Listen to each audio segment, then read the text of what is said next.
So we'll continue from yesterday's discussion. This 10th session, which is basically connected to the observational reality based upon logic, based upon reason, and based upon pratyaksha pramana.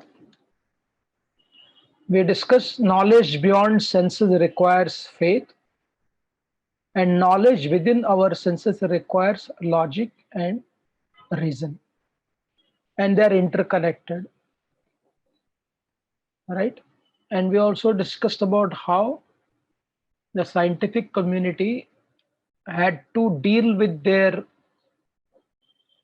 faith becoming outrightly atheistic, and then many of them turning into agnostics. Then we discussed about the one observational reality, whether you are Arjuna hearing from Krishna, or you are the most insignificant, a 7-year-old child or a 6-year-old child hearing from your mother. The knowledge and the experience about duality remains the same. And therefore, how Gita is more logic driven, life driven, reality driven, rather than poetic, fictional, assumption driven. Poetry is there, but poetry is not against the reality of life. Then we discussed how the sages and Krishna himself gave certain understanding of pain, pleasure, and minimizing the gap between the two and experiencing the steadiness, the sage. And we also discussed about how it is important for us to give our subordinates, our children, our employees, the concept of dvandva, duality, happiness and distress, right? And we also discussed in conclusion that life is designed in such a way, every question you answer that gives you happiness, relief, discovery. At the same time, every answer gives rise to new question. But the difference is the question which is freshly appearing has a depth, it has a deeper reality compared to the previous question. And that is how the knowledge grows and grows and grows. In essence, we can say, when we're discussing the duality about knowledge, the Upanishad explain what is the difference between somebody who is educated, a teacher, and somebody is an ignorant, a student. And the rishis of the Upanishad explain what is it? The teacher knows that he or she does not know, and the student does not know that he or she does not know. And therefore, for a teacher, a new question gives rise to greater depth. And for a student, question is painful, it is challenging. And therefore, those who want to make life very simple, very simplistic, they try to define life based upon certain codes and make life so simple, and they try to function based upon that simplicity, but that very simplicity becomes very deceptive to us, and that simplicity gives rise to great complexity. Why does it happen like that? Because the world is not designed like that. Our mind is designed not like that. Our intelligence is not designed like that. Our relationships are not designed like that. But some or other way try to create such kind of unity, such kind of oneness, which destroys the diversity of our life and our surrounding. So the today's subject is discovering ourselves in diversity, right? In the Bhagavad Gita, in the 10th chapter, Krishna explains that he is the source of all spiritual and material worlds. I am the source of all spiritual and material worlds. Everything emanates from me. right? Everything. Just see in limitless diversity, see the layers of life, limitless layers of life. Om Purnamada Purnam Purnat Purnamudacche Purnasya Purnamadaya Purnameva Vashishyate. Everything what is emanating from the complete is also complete. What comes from the complete is complete, and what remains because something has come is also complete. And then Arjuna asked this question: please tell me in detail of your divine opulences by which you pervade all these worlds. Again, everything.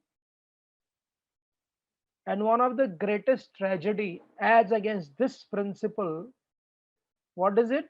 There is a divinity in everything and in everywhere. Yomam pashyati sarvatra sarvam cha mai pashyati. Arjuna was told by Krishna in the 6th chapter that Arjuna, whatever you see, everything in this world, right? Everything in this world, what you see, Yomam pashyatri sarvatra sarvam cha mai pashyati. What is it? It is nothing but having that divinity. One who sees this is never destroyed. But what happens, even in the spiritual circle, we see, based upon our limited idea of God, we try to see no God in everything and everywhere rather than seeing God in everything and any person. In the name of spirituality, we try to make things simple. But real spirituality is to see wonder even in the most complex and most simple thing, not one against the other. Know that all opulent, beautiful, and glorious creations, not creations spring from but a spark of my splendor. Now, this is the most important 11.5. The Supreme Personality of Godhead said, my dear Arjuna, O son of Pritha, see how my opulences, hundreds of thousands of varied divine and multicolored forms. The simple understanding is, it is but easy that whenever we discuss about number 4, when we grew up studying in the school, what is the common thing we learn? 2 plus 2 is equal to 4, right?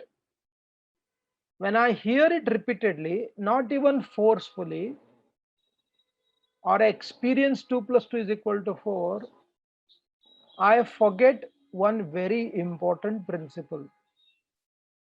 Number 4, what is it? It is simply a number, right? But for one to come to the number 4, if you want to come to the number 4, it is not that you come to number 4 only by adding 2 plus 2 is equal to 4. There are infinite ways to come to the number 4 through different variations of mathematical principle. Forget all other forms: division, subtraction, multiplication, addition. Even if you take addition itself, how many ways? Can anybody guess? Is there anybody can come with this conclusion? These are the ways in addition one can reach number 4. Not possible. When you add multiplication, when you add division, when you add subtraction, therefore, coming to number 4, there are billions, limitless ways. How can you simplify that 2 plus 2 is equal to 4 and rest is irrelevant, not important? Does not make sense because it is too complex. So therefore, another interesting principle, which is an observational reality, that world is full of limitless diversity. And our relationships, our interactions, our perspectives our experiences, right? The same event can give different layers of experiences to different people. Hmm.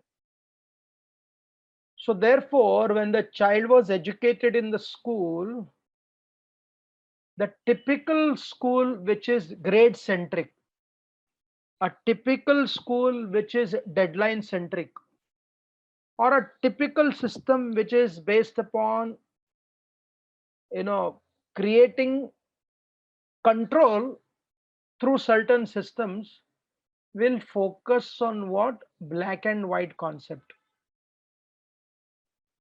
But life does not focus on black and white concept. We prefer swimming pool over a flowing river to swim. We prefer a garden over adventurous forest, right? And this is a very interesting principle also. Those who learn to swim, one villager was telling me, he taught his daughter to swim in the well, a long, large well in his village, right? An educated man, he taught her, took her to village and made her swim in the well. Eventually, she went to a school where they had a swimming pool. And the swimming pool, for the right reason, there are steps. Oh, here it is just 1 feet, and then slowly, slowly increasing. So there is a safety net. Nobody will die, nobody will be choked, nobody will have a problem because there is a protection, which is very important, which is appreciative. At the same time, what the swimming pool conditioning does to one, which he actually saw, when the girl stayed in the school and after 6 months came back to her village during the vacation, she was hesitant to jump into the well.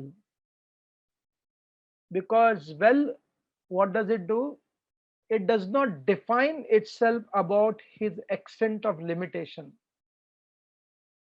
It is not 4 feet, it is not 6 feet. What to speak of going from the well to a river? River has different layers of height and lows, right? So those who have learned swimming in the swimming pool without learning the principle of water is not constant, water is not bouldered, water is not 4 feet.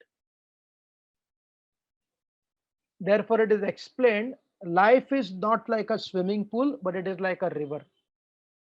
Life is not like a garden, life is like a forest. Huh? Therefore, exploration, if you see, when you are living in a, again, we are discussing what was the reality and we'll discuss what is the reality. How a child or a student or a person who wants to learn, the definition of a student is not based upon their age. The definition of a student is based upon the passion to learn more and more. And for your information, when we come to the concept of time factor, it is explained there are different planets and they represent different aspect of life. Like the sun planet represents our identity, our ego. The moon represents our mind. The Saturn represents our labor, our humility, right? And Buddha, Buddha means, the Mercury represents our learning, our information. And interesting how they are all interconnected. Every planet has its maturity age. They have a maturity age, but interestingly, the Mercury never becomes mature because learning is limitless, and therefore a student always remains young and childlike. And therefore, Therefore, what does he or she understand? Oh, this land is full of learning. Therefore, I cannot claim that I'm an educated. I'm in the journey of education. Similarly, when we create things black and white, what do we do? When we create things black and white, there are hundreds and thousands of layers in that same black and white. A simple question, when we ask a child or a student or a criminal or somebody has done a wrong, why have you done this? The first thing they'll say, no, I've not done it. What is it? It is called as a lie. And what is lie? Lie is not good. That is a simple black and white thing. Lie is not good and truth is very good. One should speak truth, one should be honest. But unfortunately, the life is not designed so simplistically in regards to right and wrong. When a person tells a lie, even for a lie, there are limitless layers. A lie caused by shamelessness, a lie caused by arrogance, a lie caused by indifference, a lie caused by fear of victimization, a lie caused because of shyness, right? A lie which is caused by honesty, a lie which is caused by courage, right?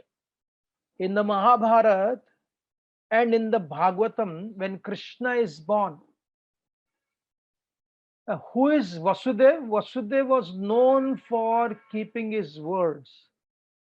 Kamsa was not to be convinced in regards to all the logic presented by Vasudev for assuring Kamsa that the child born through Devaki will be handed over to Kamsa.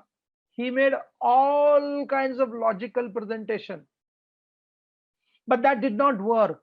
When Vasudev said, "I promise you, I will bring that baby to you. It is my promise."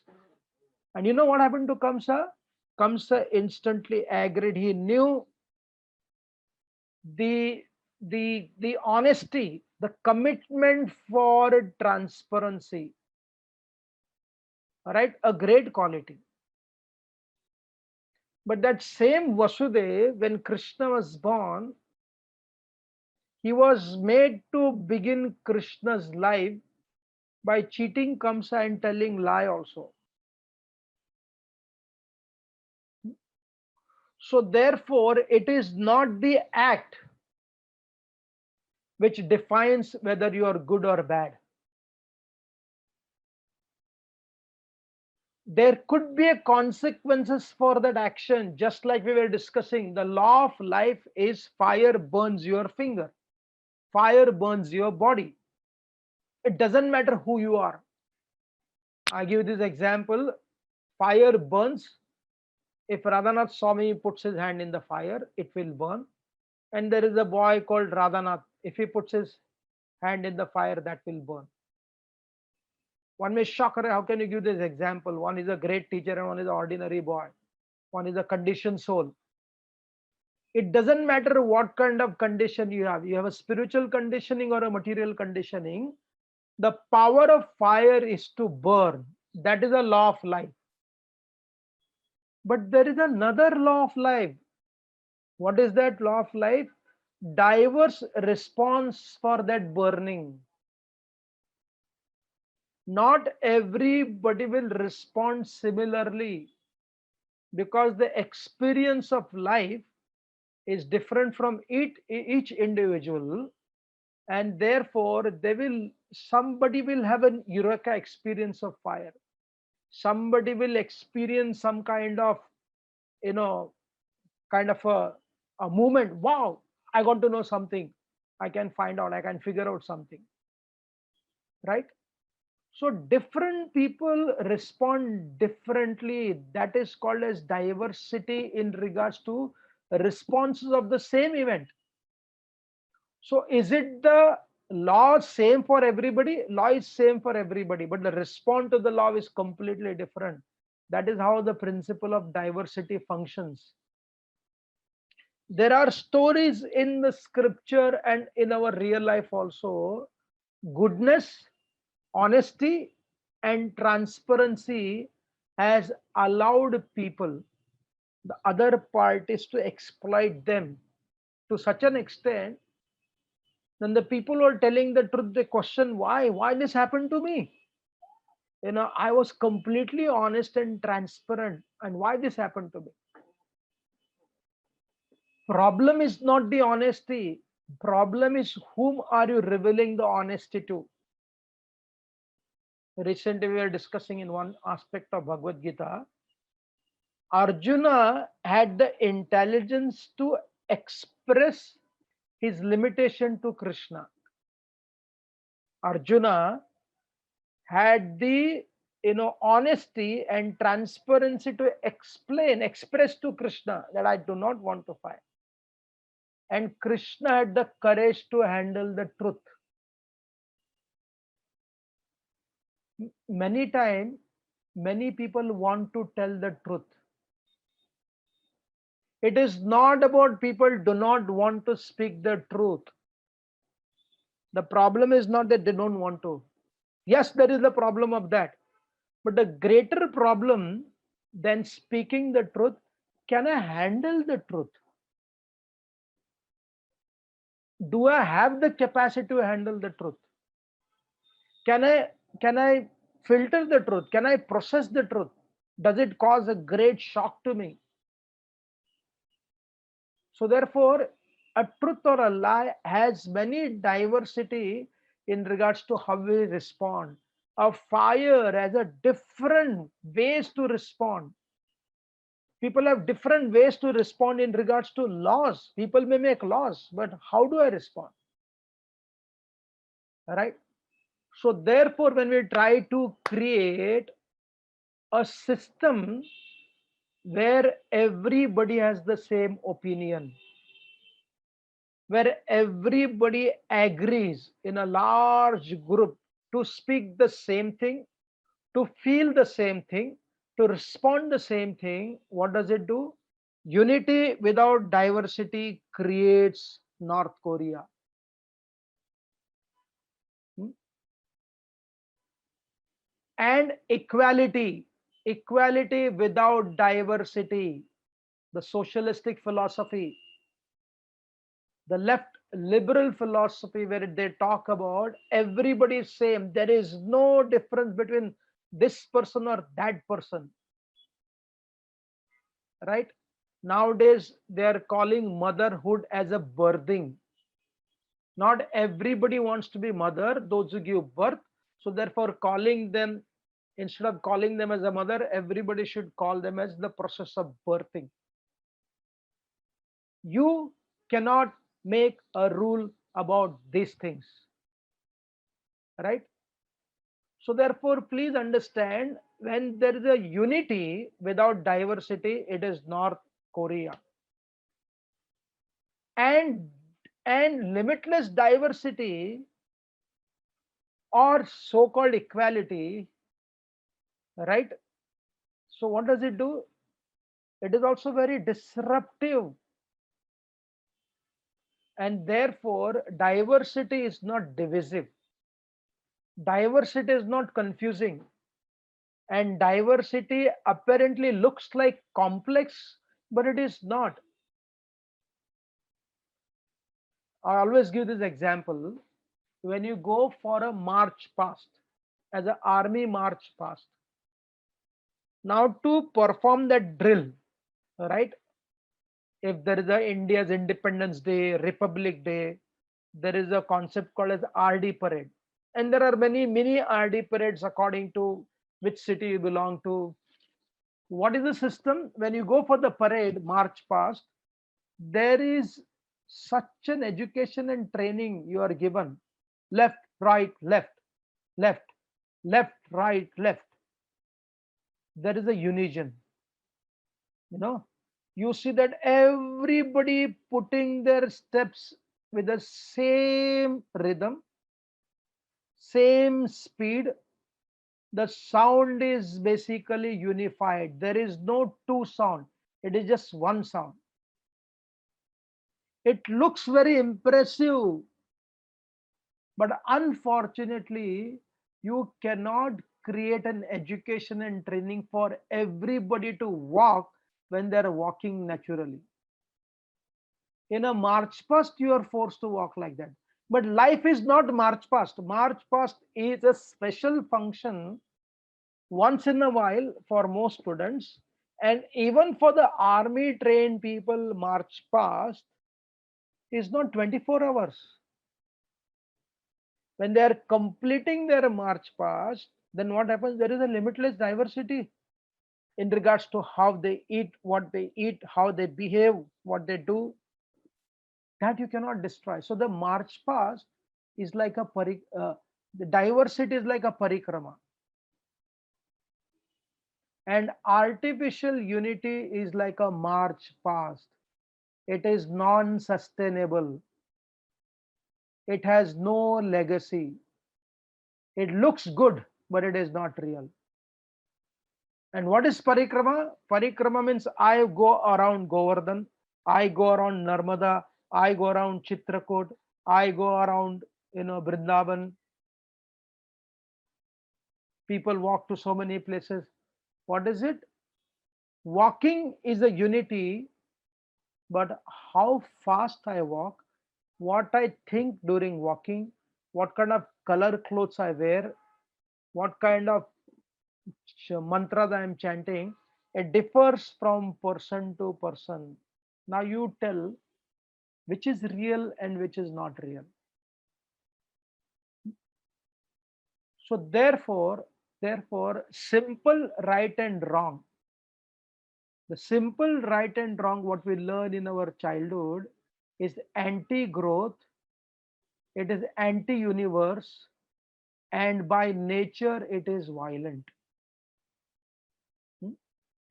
Therefore, finding oneself without tempering diversity gives rise to adventurous, exploring, and dynamic nature.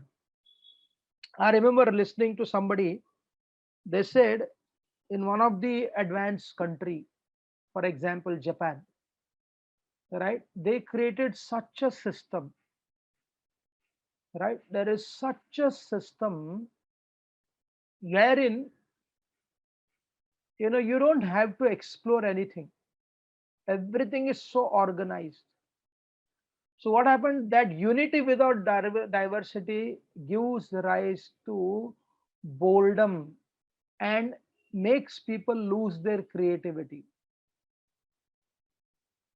To the extent there was a problem in Japan, the social psychologists they explained that there were hundreds and thousands of students who could not come out of their home because such it is not called as rhythmic. Rhythm, rita is different, right? What is it? It is artificially created system because there is everything predictable, everything is happening at the same time. The diverse layers of life have been taken away. A creativity get destroyed. It gives rise to confusion, conflict, boredom, violent in people's mind, and therefore they become nishkriya. Nishkriya means what? Nishkriya means inactive, right? And therefore, as I was mentioning, the Pandavas and the Kauravas, what do we see the difference? The Kauravas had the great unity, right? There was one voice, and the voice of Duryodhan, and everybody followed.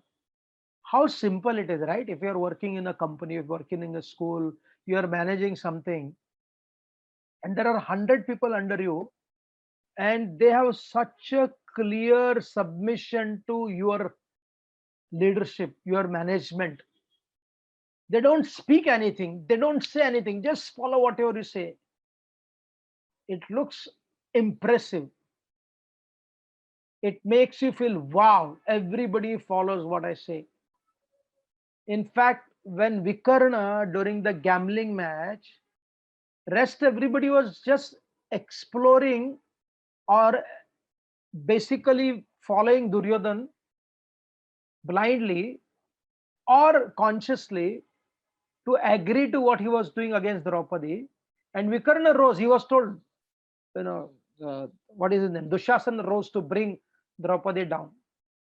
And that time Vikarna basically spoke against their behavior. And what happened? Vikarna was chastised black and blue. They say, what the hell are you talking about? When elders are not speaking, who are you to speak? Karna chastised him.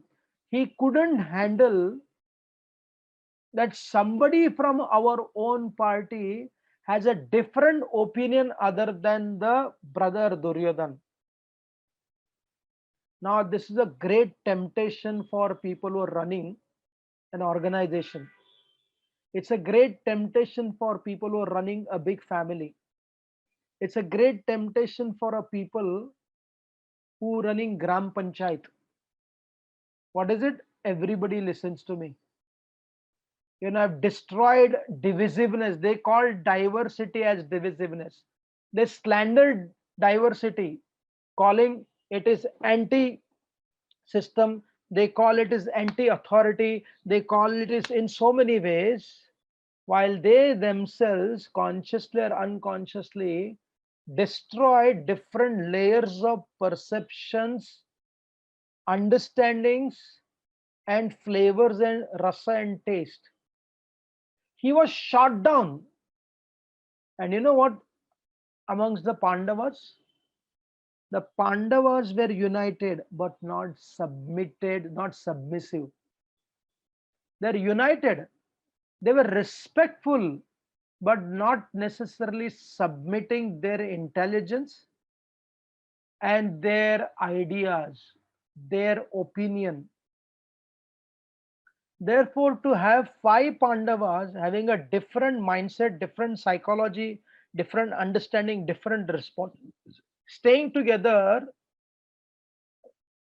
is much more challenging. Maybe therefore Vyasadeva is making this 100 against 5. 100 people who have no other opinion other than Duryodhan is very easy to create such a group. But 5 Pandavas having different opinion, then you add Draupadi into that, it is not easy. Therefore, the 5 Pandavas and Draupadi, and amongst the Kauravas, you don't see their wife only, right? You don't hear about Karna's wife, you don't hear about Duryodhan's wife, you don't hear about Dushasan's wife, you don't hear about any of these wives. Of course, some fictional people have created different figure of these personalities. So only the brother, very easy, united in one voice. And whose voice? Duryodhan's voice. Any voice other than Duryodhan's voice will be destroyed. So there is a unity caused by brutal authority. But here there is a unity, but fierce independent thinking, right? And which is real and which is challenging? No, which is real and which is easy? Temporarily, the Kaurava style is very easy. But on a longer run, the Pandava style is a reality. It's not even about easy or truth. It is a reality, right? So therefore, when Yudhishthira Maharaj did something what he was not supposed to do, Bhima had the courage to say, I would wish to burn his hand. And Arjuna said, hey, come on, don't speak like this because this will benefit the enemy, right? So Arjuna had his perception, Yudhishthira had his perception, Bhima had his perception, and Draupadi had his perception. They did not fear to put it on the table to discuss the differences. right? Because in those differences, the diversity gave rise to profound unity, which is natural and real, right? So therefore, when we see, even for that matter, water, we have a village. Some friends are running a village school only meant for the villagers. I was there recently, and because they're mostly farmers' children, another serious crime which our modern society has created, they have made a curriculum which is designed in such a way which is beneficial maybe to 5 to 7% of the population, and rest of the population is forced to learn something which is choking their growth, which is not real, right? They talk about diversity, which is very, very fictional, but the real diversity, what is there in day-to-day life, in people's real, reality. So they went into different villages, and villages are about 10 kilometers, 15 kilometers, 7 kilometers. When you drive through those villages, you may find some differences. But if you drink water, you will not understand. If you see the soil, if you don't understand. If you see the crops, you don't understand. If you meet people superficially, you don't understand. Everything appears the same.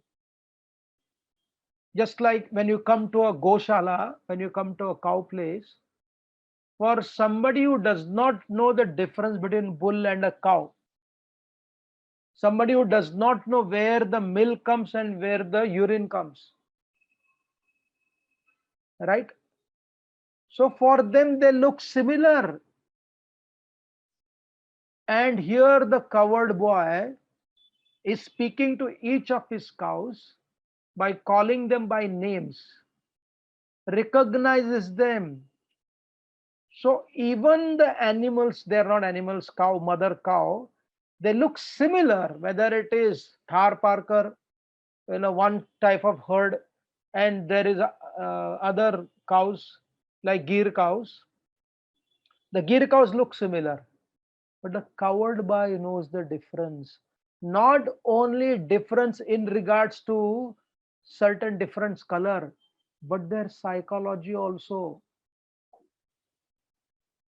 And this cow is very cool, it doesn't hurt anybody, don't go to her. Why does he say like that?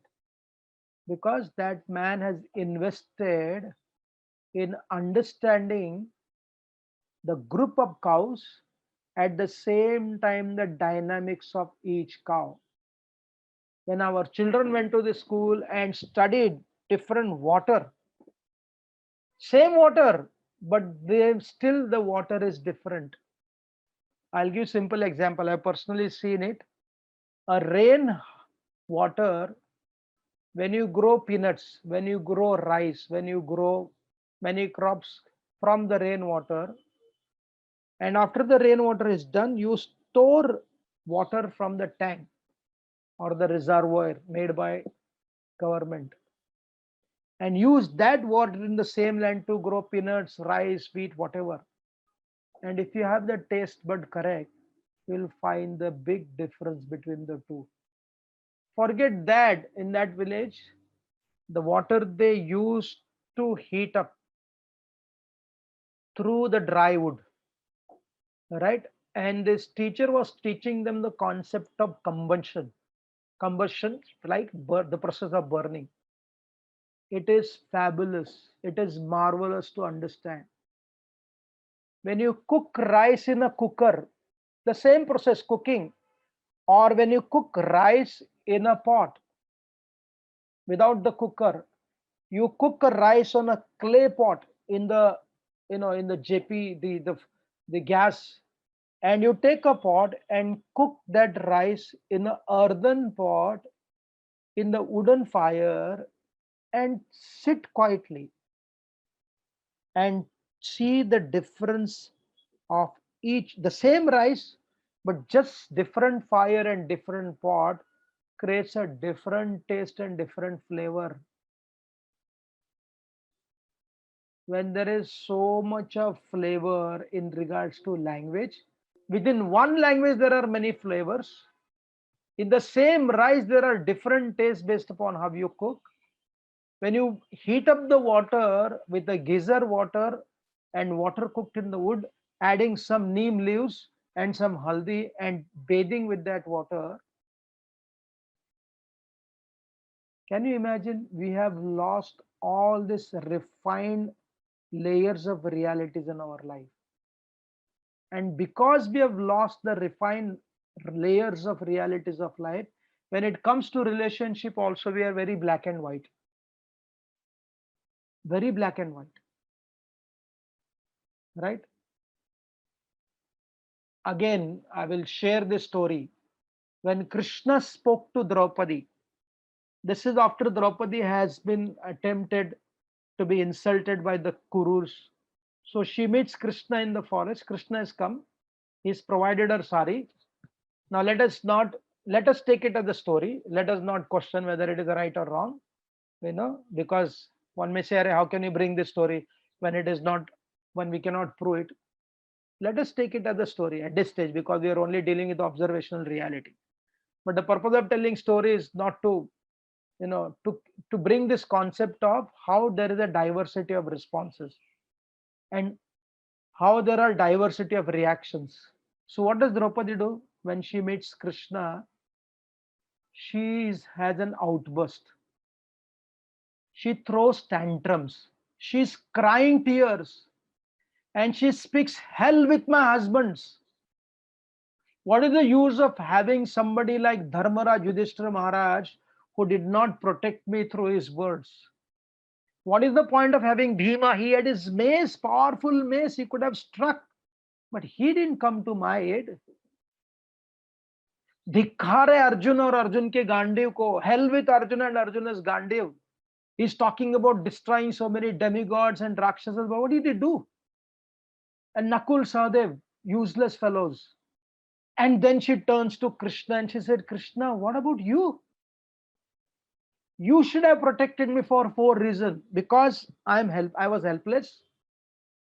I was a queen and I was not born ordinary.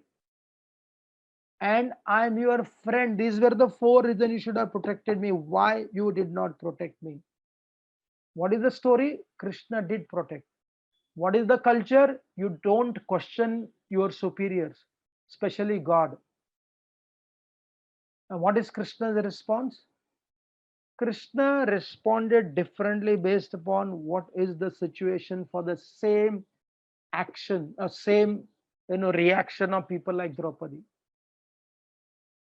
Right? It is not the fact. Facts are extremely black and white centric. And impact are basically transformation centric. How do you respond to this? Krishna could have told you, idiot, you dull headed woman, you ungrateful woman, you are suffering your own karma. Why the hell you are asking me this question? He could have had an outburst. Or he could have said, you know what, sit here, try to pep her up. But because he knew the art of limitless layers, what did Krishna do? Knowing very well this is, this is very dynamic. Therefore, in the modern world, we have excess things which look like food, which look like developing a great relationships, but they do not have the substance of food only. They do not have the substance of relationship only. Because we are so black and white, we cannot handle other opinion, we cannot handle other responses, we do not see the layers of life, right? So Krishna's response to Draupadi is marvelous. He said, I'm sorry, Draupadi, wish I was there, I would have not allowed this to happen. And Draupadi starts crying tears. Again, that same Draupadi, there was a change of mood. She started crying tears. She wanted to offer something to Krishna. There was nothing to offer. So she offered tears. That's what Vasudeva was saying. Again in the Mahabharata, Arjun, after the death of Dronacharya, a sober Arjun, he was boastful in action, but not alone in words. He would prove his actions, never spoke. He would speak confidently, but he would never speak insultingly. That very Arjuna, after the death of Dronacharya, he had an outburst. And that outburst was directed towards Yudhishthira Maharaj. He chastised Yudhishthira Maharaj for telling the lie and being responsible for the death of his guru. And Arjun did not stop. While chastising Yudhishthira Maharaj, he quoted from the Ramayana by saying that you have been cheat like Ram who stood behind and killed Wali. And that very Ram is standing in the form of Krishna. What would Krishna do? What should Krishna do? Krishna should resign from being a chariot driver. Krishna should basically blast Arjun. Krishna should take a Sudarshan Chakra and cut off Arjuna's head. If it was black and white, hey, you spoke wrongly, that's not fair, and I'm going to punish you or I'll chastise you. What did Krishna do? Krishna allowed Arjuna to speak, the afflicted Arjuna, because his pain was real, but his outburst had its own limitations. Right? So therefore, it is very, very important for us to understand the nature of diversity. And whoever tried, again, speaking about Gandhiji, when I was in IIT recently today, talking to some people, so the government of India basically has, wanted to bring all the letters, reports, digitalize them. It's a process of digitalization so that there is a longer, stability or longer durability. So there are some letters, the letters between Gandhiji and Patelji. And these are all authentic resources from the government of India only. And those who read the letter, they could realize there is one-way communication. One person is speaking, expecting others to just follow. And he talked about diversity, but in democracy, he did not practice it. It was threatening to his subordinates that this has to happen like this only. So whether it is Duryodhana who's infusing the system of oneness, one opinion, or it is Mahatma Gandhi for that matter, non-violent philosophy but violently represented, what it created, it destroyed the limitless diversity. Right? So you can understand those who are observant of this universe, they do not want to destroy the diversity. Those who feel confused by this universe, they want to create one faith, one habit. The white man's burden is one of the greatest tragedy caused to many civilizations, destroying their own upbringing, their culture. If you ever go to South America, why should South Americans speak Portuguese language? Why should South Americans speak French language? Why?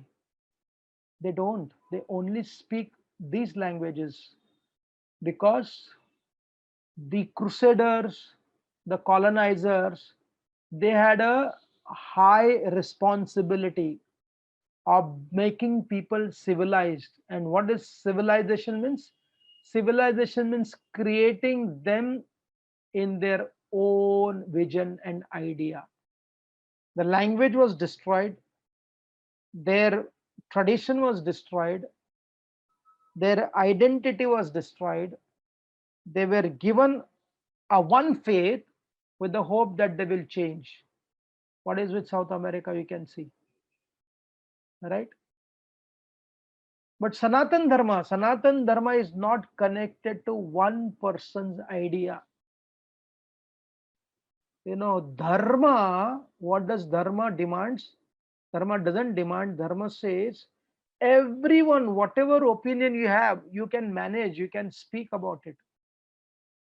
You have the facility to see things from a different vision. But Dharma, the universal law, the observational law will tell us how to unify in diversity, right?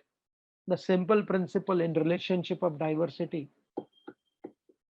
One Radhanath Swami taught this. He said, appreciate whatever good people have, encourage whatever potential people have, respect the difference, not destroy the difference, respect the difference, and tolerate the unchangeable, your height, your color, your shape. And the fifth one is be sportive for people's limitation. When we try to follow this principle, understanding the concept diversity what Krishna gave to Arjuna, what happens?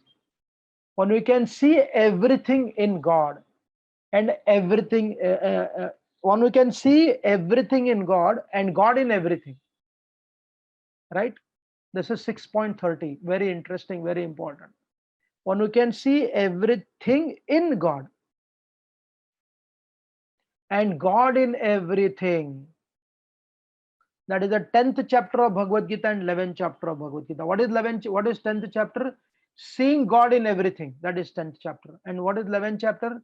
Seeing everything in God. When you are able to see from that perspective, learn that art through the creation, through the universe, through the knowledge of life, then what happens? We start working in such a way that we start discovering our own self. And we are going to deal with this, as we discuss at the end of our 10th session.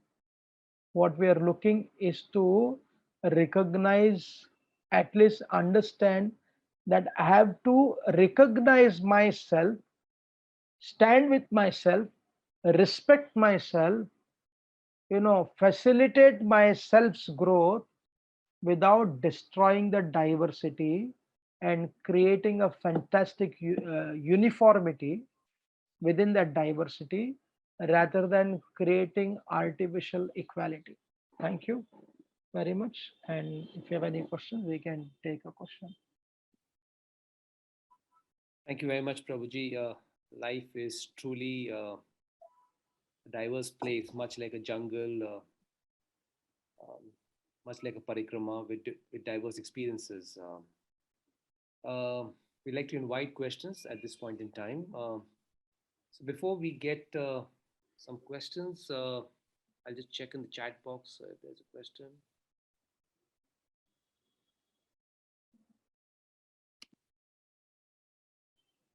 There's a question from Kirti Nitai Prabhu. He asks how to differentiate between diverse opinions and wrong opinions.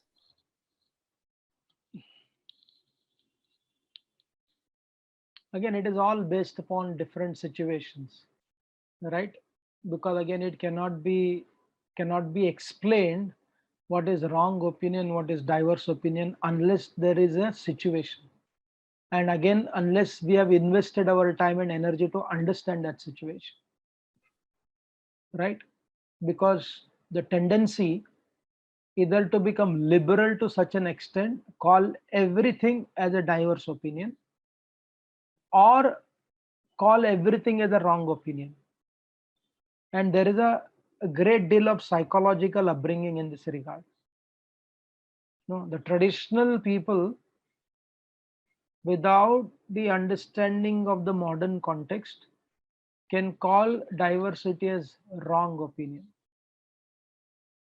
And those who are modern people without the root in the tradition may call everything is okay, everybody has their opinion, and every opinion is valid and valued, right? So therefore, First, let us understand the foundational principle. What is the foundational principle? The rigid traditional society will have a very black and white understanding, and a very liberal modern society will see everything from everything is all right, right? But while saying everything is all right, they will define what is that everything is all right, right? They will also, with the same breath, while speaking everything is all right, they will also create right and wrong. So therefore, it is very, therefore Gita is very interesting. Puranas, the Bhagavad Purana was heard by Parikshit along with 60,000 people, but Bhagavad Gita one to one, right? One's own reality one's own reality can only be understood by somebody who has invested energy into you having a wisdom of life, right? Otherwise, you'll understanding it wrongly. Another simple principle: Ravan is speaking this to in his assembly. What is wrong opinion, what is right opinion. He said that opinion which is discussed among the people, right? Everybody is able to present critically, think about it, and after doing all that, they come to a conclusion about what to do about their different opinion, reconcile it. He's speaking in regards to the invading army of Lord Ramachandra. He speaks the truth, but he doesn't implement that, and therefore he consciently shunned away uh, our Vibhishan from coming to speak, because Vibhishan would not agree with Ravana. So they heard the theory, but nobody practiced it. You can understand.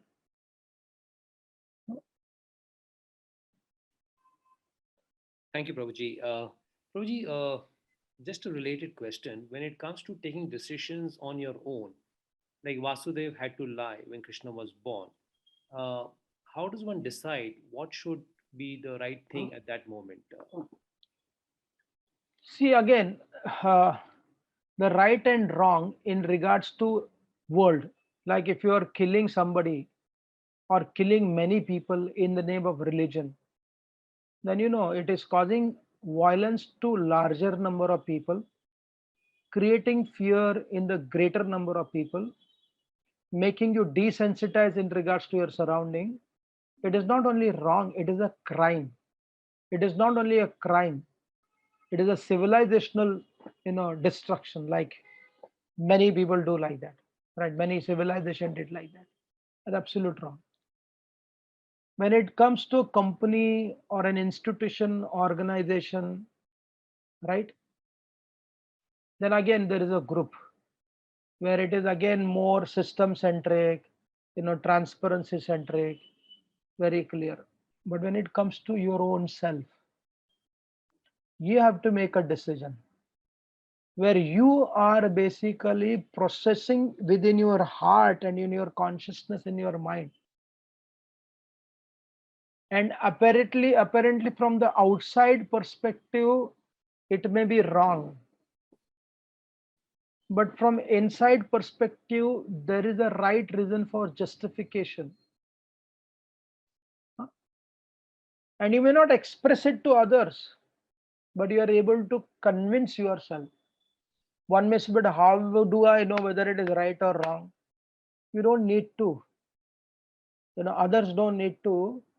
But ultimately, if you don't take responsibility in regards to what you believe in, you have to take responsibility for the consequences of your belief system. The principle of karma is very empowering. Unfortunately, what happens, we want somebody else to take responsibility for our decision. Oh, I'm doing it for Guru. Oh, I'm doing it for Krishna. Oh, I'm doing it for my this person or that person. Right? We want approval from others. We can seek knowledge from others, but they cannot approve our action because they are not the performer of that action. Nobody, even Krishna will not take responsibility of your action Rather, he will make you, I am speaking something not of this part, but if you get into the spiritual reality, which we'll discuss, he will empower us to go through the consequences of life rather than take responsibility for my action. Like Yudhishthira Maharaj spoke the lie, he spoke the lie. Krishna recommended him or explained him, not did not recommend. He said, "This is the truth. If you don't speak lie, the Dronacharya is going to cause great havoc. You choose what you want to do." And Yudhishthira Maharaj lied, and he saw the hell.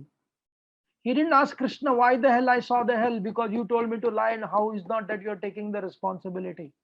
No, Yudhishthira Maharaj did not had an outburst. But Yudhishthira Maharaj was trained to take the responsibility of his action. He didn't mind seeing the hell, and he didn't question seeing the hell because Krishna, you had told. And many times in our relationship, especially in regards to spirituality, in regards to cultural relationship, we want somebody else to take responsibility about our action. We want somebody else to take or give approval for us to do what we want to do and not suffer the consequences. Life is simple. You perform the action, you experience the consequences. Others will give commentary, analysis, depending upon how poetic it is, you'll love it, how deep spiritual it is, you'll sincerely want to follow it, and how stupid it, you want to stay away with it. Right? Thank you. So Thank you very therefore, much. it's very important to understand. Yeah. Thank you very much, Prabhuji. Rituji, can you please ask a question? Sure. Thank you, Prabhu. Hare Krishna, Prabhuji. Thank you for the wonderful class, Prabhuji. I have a question about the diversity of truth or lie that you were talking about earlier. And you mentioned that problem is not that people don't want to speak the truth. Problem is, can they handle it? So Prabhu, how should we handle, I mean, in that context, how should we handle situations where we know by experience or, by observation that certain people or sets of people cannot handle the truth? In those situations, should we be less transparent, or should we break down the truth to the extent that they can absorb it? But if that stands in the way of us achieving our outcomes, for lack of a better word, how should we handle such situations, Prabhuji? Yeah, that is the first thing, is to recognize this is the reality of life. No, when we recognize, yes, and the tragedy of modern society, that we have few people who can handle our realities of life, who are able to give us right guidance. No, there is a chances that you'll be judged, you'll be criminalized, you'll be punished, you'll be ostracized, right? You'll be looked down upon. And therefore what happens, there are some people, they said, "I don't care any of these people, I just live my life the way I want to live," and they become brutal, shameless, honest people, right? But either one does not benefit our growth. The shamelessness does not help us to grow, and limitless carrying guilt within our heart does not help us to grow. The tragedy is not that the Kali Yuga is people tell lie. The tragedy is people cannot handle the truth. That is the greatest tragedy, right? Like somebody was telling, like when you are dealing with students, as I said, children means student, all kinds of students. In the modern society, they want you to speak sweetly, but not necessarily impactful. A modern world teaches how to speak emotionally so that it creates a intoxicating impact rather than the impact of nectar. So for us, it is simply first to understand this is the reality, and therefore investing in relationship, a transparent relationship, right?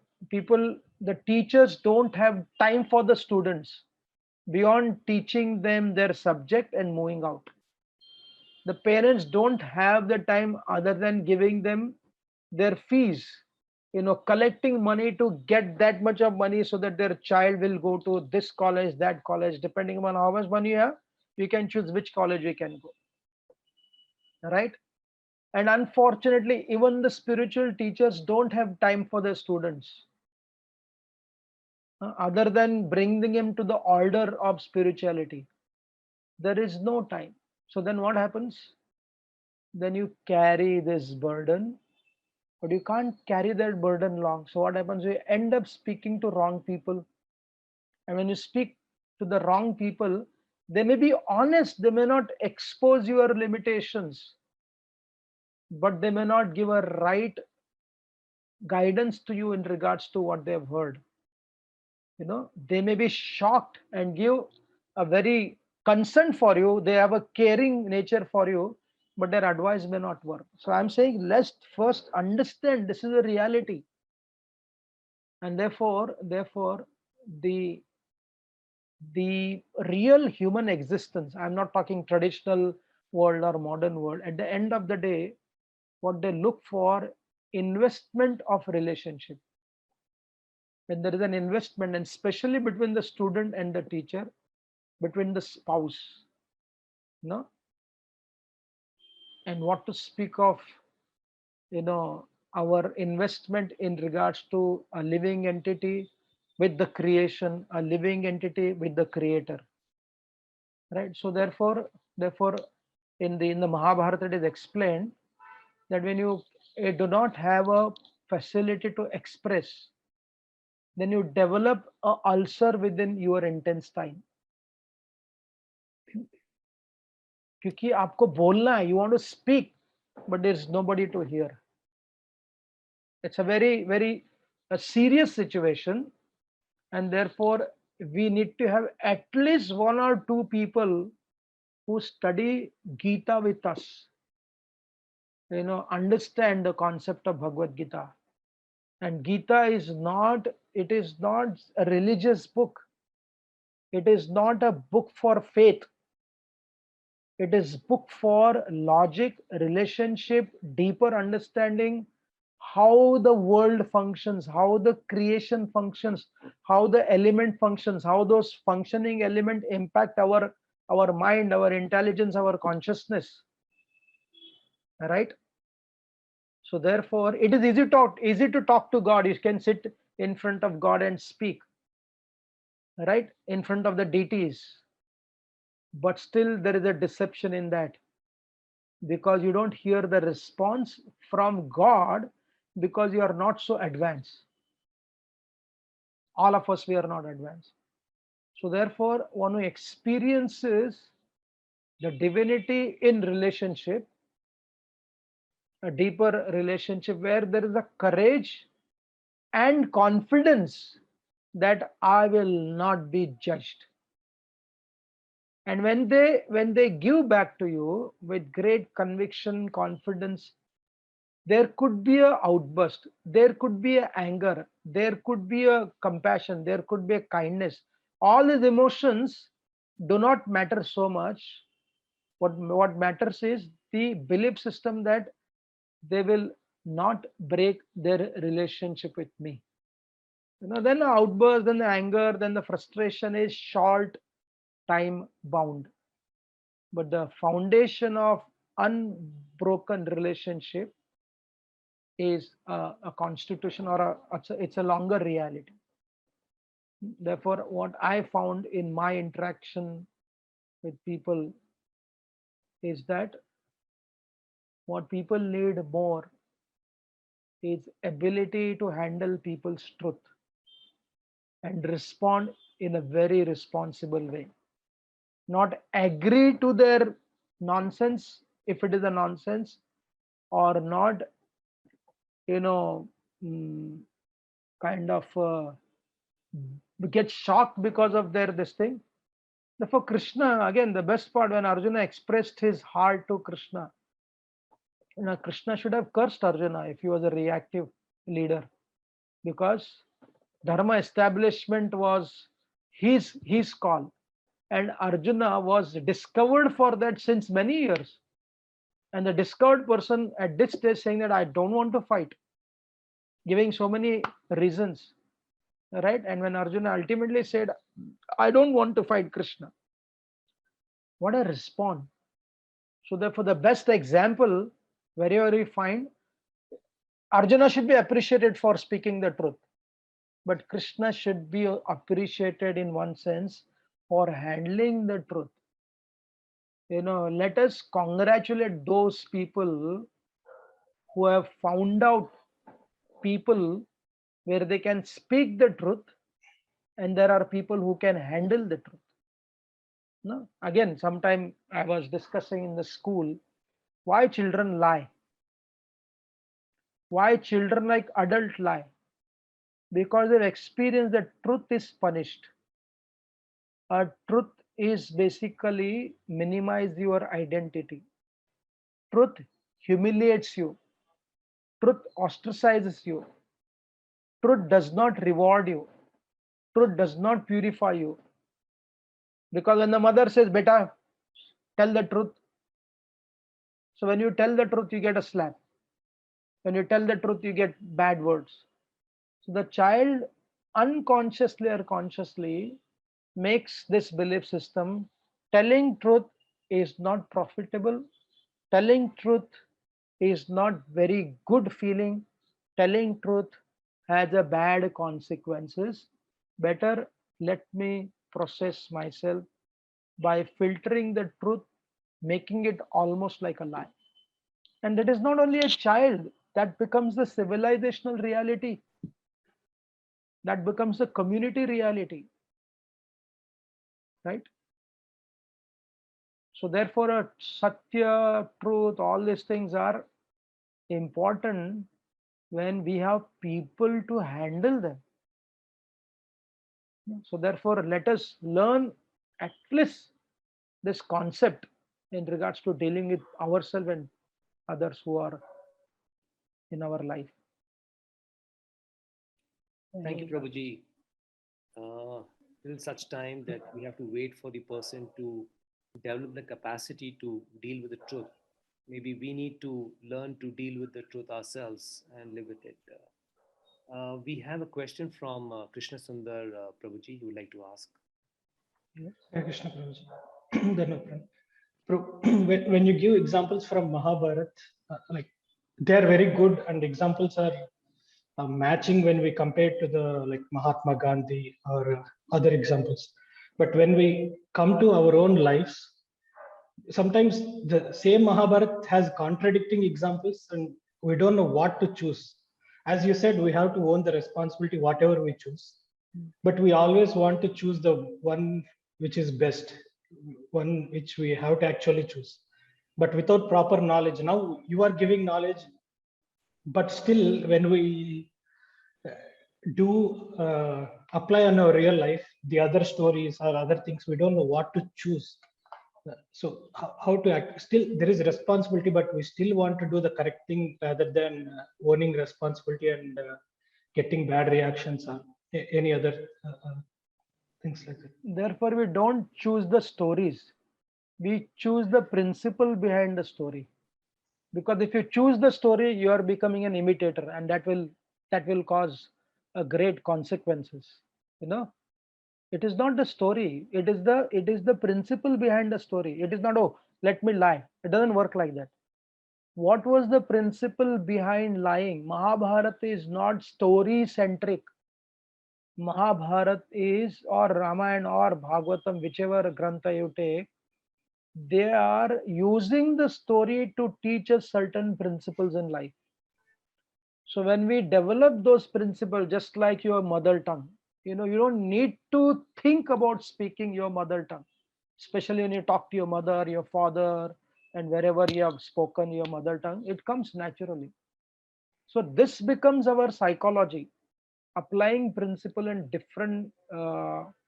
um, different situations. If that becomes our basic, and if you are, and then again, another interesting principle of this world is that every situation you will not be a successful candidate. Failure and success are part of life. Minimize the gap between the failure and success. it is okay to get 70%. Again, the modern world, the children are taught to get 100 out of 100. Life is not designed like that. Life is designed, there will be a good number of failures, good number of, and therefore one Ayurvedic doctor was telling me, you know, nowadays the doctors are worried about their statistics of non-failure. I've done 35 surgery, no failure. Why like that? Because they don't choose a potential failure surgery only to keep their track straight, right? But it's just very unfortunate.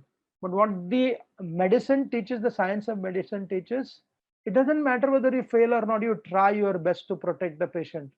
Only when you try, there is a chance of protection. And only a potential dying patient might survive the doctor tries. If it doesn't try only, death is guaranteed and your statistic is guaranteed. Somebody is dying, but in your chart, there is no failure only. What a deception what we develop in our life, right? So therefore, the first principle, do not fear making mistake in regards to decision rather than not making a decision itself. It's okay because that is how it is. We are not God. We are not God. So therefore, don't choose the stories. Learn the principle behind the stories.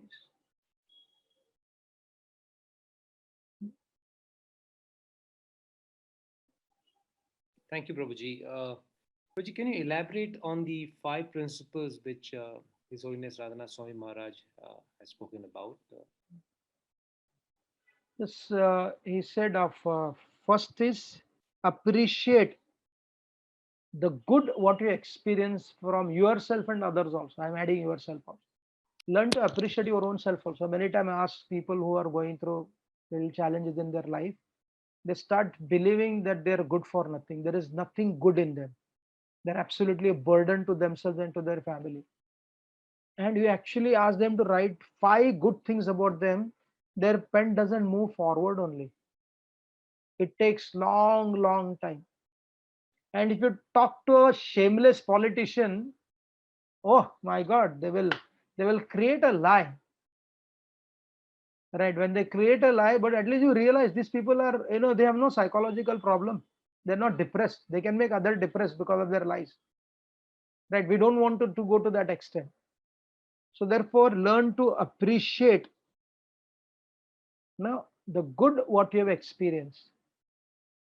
Second is, empower by seeing the future potential in people, the past appreciation and future potential. Past appreciation we require grandparents in one sense, and the future potential we need children around us. Just see how joint family system was there, but neither we have large number of children around us and neither the elderly people. So it is all about my and my present world. And the third is respect the difference. No, where do you experience the difference? Again, diversity of relationship. You are young, 16-year-old, and you have a 60-year-old grandfather. They are slow, you are fast. So then you realize, oh, their speed is different than my speed. So you learn to adjust, right? So respect the difference in regards to language, in regards to food habit, in regards to many things, right? And the fourth one is, tolerate the unchangeable. You cannot change the concept of duality from this world.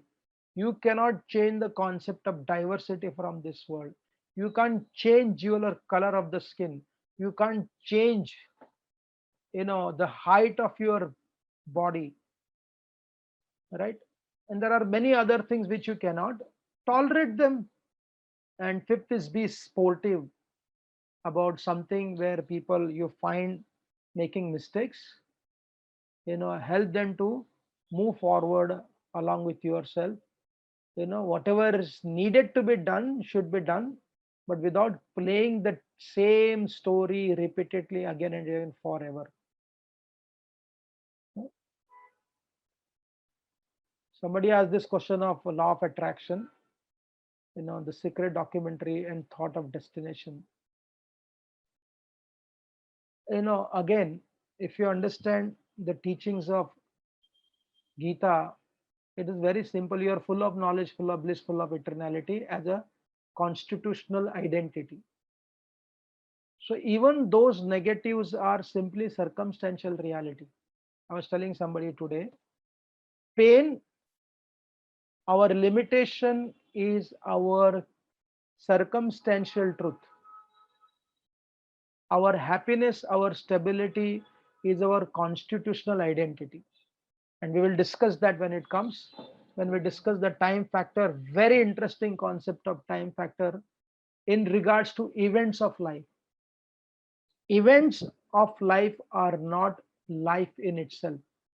The moment of life are not eternal in itself. They are one moment, and how to deal with that. So therefore, what we believe is duality is a reality. It doesn't matter how many positive attraction, positive power of attraction we have, but if you again get into the concept of the atma star, then you realize, okay, whatever it is, all my limitations are a time bomb.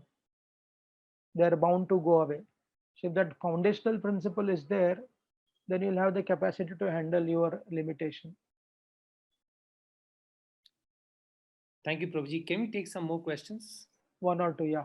Okay, Prabhuji, there's a question from Aruna Daya Kirtan Prabhuji. He asks, what is truth? Is it about reality or one's honest expression or one's position?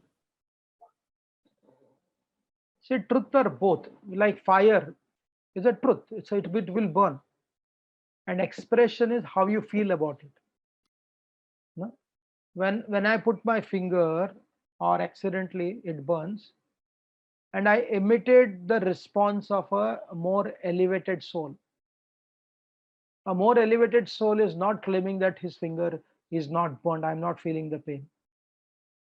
He also needs the same medicine to be applied, but he will have a different expression in regards to how he experienced the pain.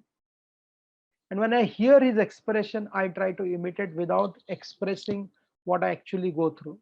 That is called as untruth. Right? So therefore, both are there. There is a reality which is causes a reaction to our body, our mind, and our expression to that. So one is a fact and one is an impact based upon that fact. So the law of karma, what does it tell? It doesn't matter who you are. If you abuse your body for whatever reason,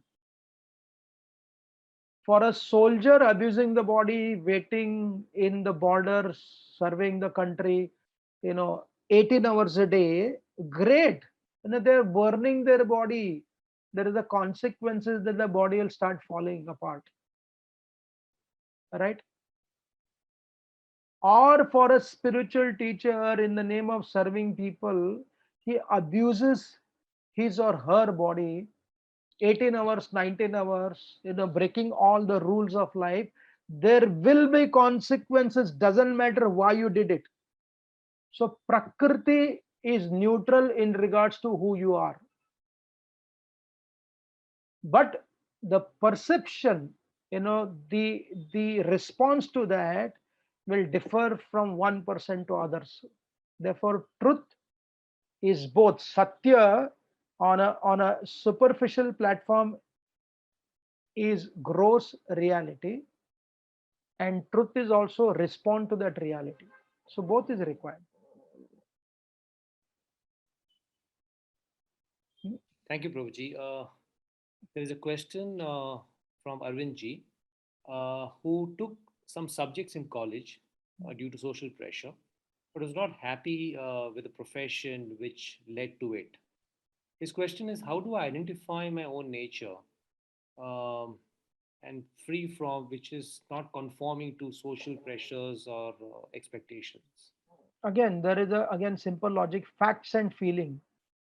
Your feeling about what you're going through has to be judged based upon studying oneself through different psychology, astrology, other aspects also. When you figure out, okay, these are my need, these are my passion, these are my reality, and connect that with your today's reality. At this stage, does it give you money? Does it give you stability? So if it is not giving, do you give up your passion? No. You invest the money what you have earned through your painful, burdensome profession in discovering your passion. It doesn't matter what is your age. Even if you're 60-year-old, you can do. And if you do it slowly, slowly, if there is no perfection in this lifetime, next life you carry forward from where you have left. So it is not a loss only, but at least you started trying, right? So therefore, again, there should be no regret in regards to the distraction. When we realize it was a distraction, rather than lamenting forever, I was distracted, and be distracted because of the distraction and not take an action on it, right? So 10% invest in your passion, invest 5% in your passion, invest 2% in your passion. Slowly, slowly that will increase and come to the level where your passion and profession, it becomes integrated. It is all happiness and bliss only, right? But if there is a conflict between profession and passion, so invest from your profession, which is not your passion, but you are getting something. You are not getting anything from your profession, zero, minus. So anyway, why not work on your passion to grow in life, right? So therefore, again, Gita is extremely, extremely real and logical. One last question. Prabhuji, there is a question again from Kirti Nitai Prabhu. He says that too much of diversity confuses me. How do I take decisions? How do I make choices? It makes me inactive also. It is not that the diversity confuses us, it is our lack of investment in understanding the diversity confuses us. How can diversity confuse? Because diversity is the reality. On every pore of our body, there is a diversity. Even a snake poison for that matter. I was talking to a snake charmer. He explained, when a snake bites you during the summer season, when the snake bites you in the winter season, the same cobra, when the snake bites you in the rainy season, there is a different impact of that poison. Death is sure if you don't treat, but there is a bigger, larger time available in regards to when it is biting you, on what condition it is biting you. Even the poison has a diversity, what to speak of anything else in this world. So it is not the diversity which confuses, but lack of interest in investing ourselves in understanding the diversity and figuring out. Again, it takes courage. Again, it takes investment. Again, it takes critical thinking. Again, it takes journey beyond simply feelings. Like I was talking to somebody today, and the problem of this person was not attachment. The problem of this person was not lack of commitment. The problem of this person was not lack of dedication. The problem of this person was too strongly connected to idealism. He's understanding intellectually this does not work, but his feeling says, no, no, how can I not do this? This is the right thing to do, right? And somebody told him, look, people do not fear to commit wrong, and you are fearing to commit right things, which is your core need, which is the reality. People are telling you those are very close to you. Why can't you do? Right? So therefore, even for doing the right thing, which may not be at from his perspective is ideal, there is a hesitation and that causes pain. So we discuss karuna, compassion, and anger. Which is better? Anger is better or compassion is better? And we concluded both are not necessarily good or bad. Do not condemn anger and over glorify compassion, because wrong compassion allows people to exploit you.